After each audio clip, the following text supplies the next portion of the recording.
Wahai saudaraku, terus melangkah selama kamu berada di jalan yang baik dan benar. Meski kebaikan tidak selamanya dihargai, teruslah sibukkan dirimu di dalam kebaikan, hingga keburukan akan lelah sendiri mengikuti langkahmu. Wahai saudariku, carilah lelaki yang ilmu agamanya lebih baik darimu, karena nanti jika kamu berbuat kesalahan, dia akan mengajarkan dan mendoakanmu, dan juga tidak akan memarahimu atas kekurangan ilmu yang ada padamu. Jikapun dia marah, dia masih berkata lembut atau lebih memilih menghindar, agar tidak menyakitimu lalu kembali setelah hatinya sudah tenang. Wahai saudaraku, ambillah olehmu darah ayam hitam. Setelah itu, oleskan merata ke seluruh kepala dan batang kemaluanmu. Setelah selesai, biarkan hingga kering. Setelah itu, bersetubuhlah kamu dengan istrimu. Maka kamu akan merasakan lubang sumur istrimu akan sangat sempit sekali, seperti perawan kembali.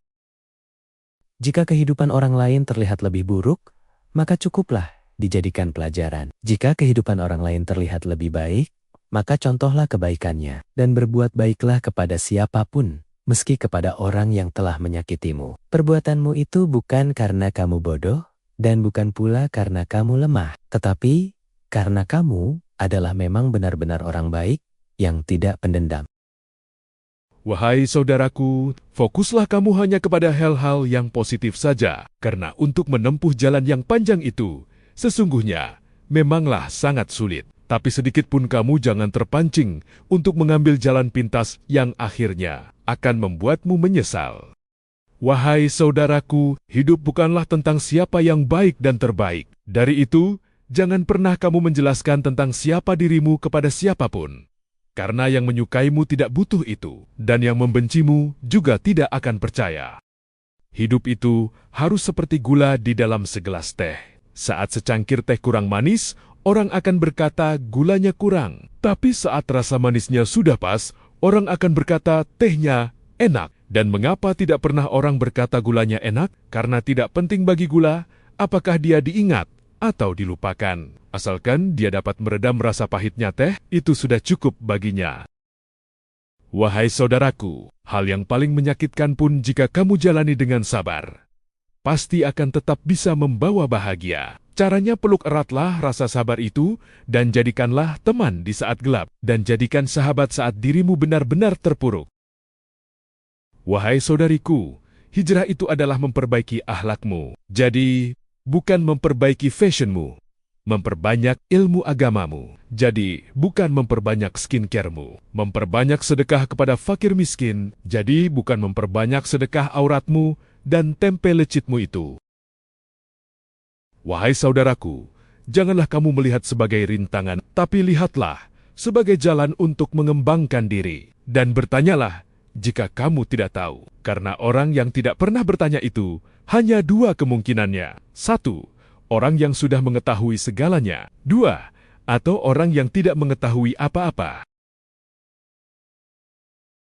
Wahai saudaraku, Rasulullah bersabda, siapa yang suka melakukan maksiat di saat dia sendiri, niscaya di akhirat nanti Allah akan menjadikan semua amal pahalanya bagaikan debu yang bertebaran, dan seringan-ringannya dosa riba adalah bagai seorang lelaki berzina dengan ibunya, atau bagai seorang perempuan berzina dengan ayahnya.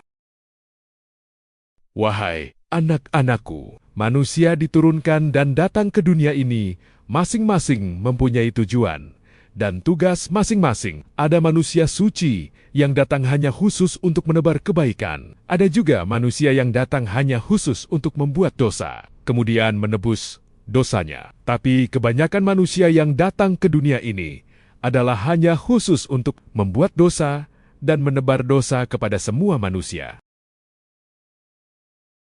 Wahai saudaraku, jika kamu sudah menjadi pemimpin dan penguasa di negaramu, maka buatlah sejarah dengan menjadi manusia sejati yang mengutamakan dharma, kebajikan, serta budi pekerti yang luhur di atas segalanya. Tepatilah sumpah dan janjimu, serta sayangi dan cintailah rakyatmu seperti kamu menyayangi dan mencintai dirimu sendiri. Wahai saudaraku, Rasulullah bersabda bahwa siapa yang berwudu lalu menyempurnakan wudunya, maka akan keluar dari bahagian tubuh yang dibasuhnya itu dosa-dosa yang pernah dibuatnya. Dan pebanyaklah mengucap, La haula wala quwata illa billah. Karena sesungguhnya kalimat itu adalah harta karunia surga.